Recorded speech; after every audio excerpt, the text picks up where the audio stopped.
Okay, so Angie, a video for Angie today, who's requested me to show how to pick up and knit stitches. Luckily, actually, says I have got to the stage of my sock. I've done my leg, I've done my heel flap, and I've turned my heel using short rows there. So now the next step is to go along and pick up the stitches down the side of the heel flap.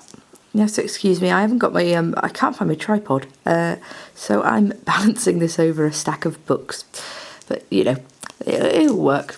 It's bound to work. Okay, the cable keeps out of my way. Right, okay. So I'm just going to pop them down onto the cable so that I've got space. Okay, right, along the edge, and I don't know how easy it is to see here, but we've got some stitches.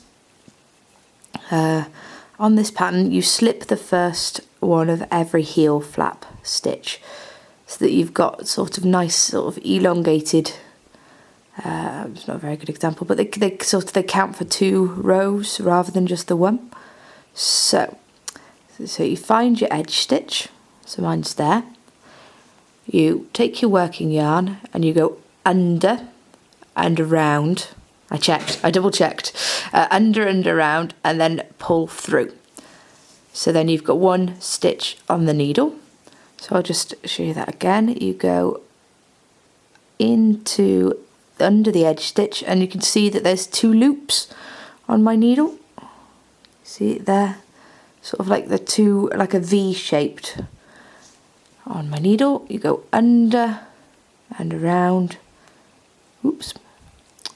Under and around and pull through, and again under, there's the V there, under and around and pull through.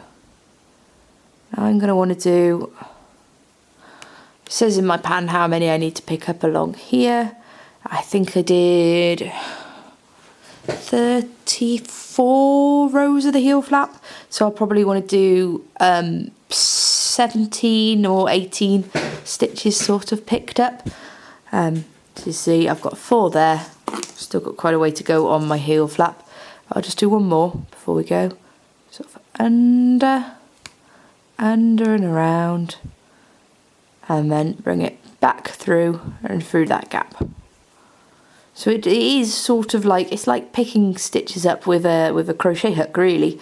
I have used a crochet hook in the past and then just slipped them onto a needle when it's been easier.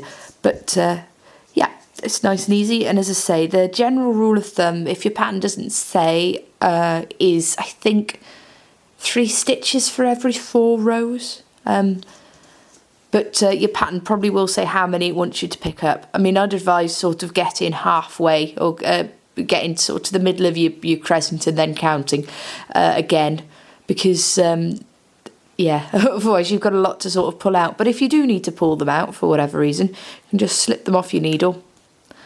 You think, oh, I should have really had another one there. Slip them off your needle and then just pull your yarn out, and it just makes those loops slightly bigger, not a lot bigger, but you know, but it all comes out with blocking anyway, if that was where you shouldn't have had them. Right, so that's that done. And now I have some pretties to show you as well while I have you on the camera. They arrived yesterday. I'm so excited. The wool from Riseby, which is the Lincolnshire long wool for, you know, the dress. This is the, I think this is the lace. Yeah, that's definitely lace. It's not double knitting, is it? Yeah, that's definitely the lace. I got 2 lovely thick squishy skeins of that. Lace. This is one of the double knitting skeins. And then she said that she didn't have enough in the sort of the 50-gram cones. So I've got sort of 2 of that size, which are the 250 grams.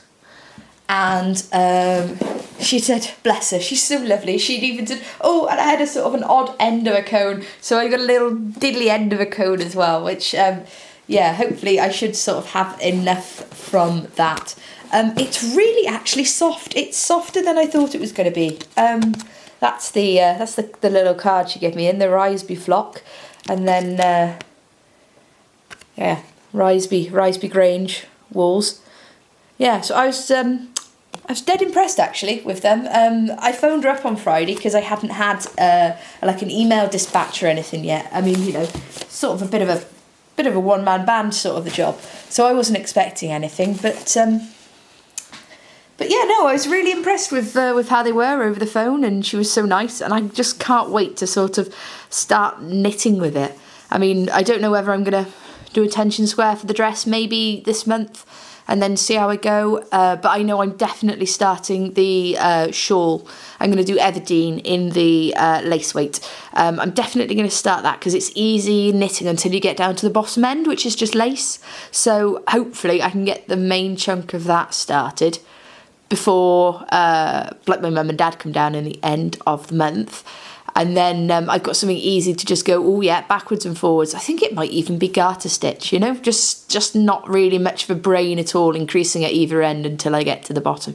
So yeah, I need to download the pattern though and have a look before I do anything else. And yeah, as I say, hopefully still keeping on with the socks of the month.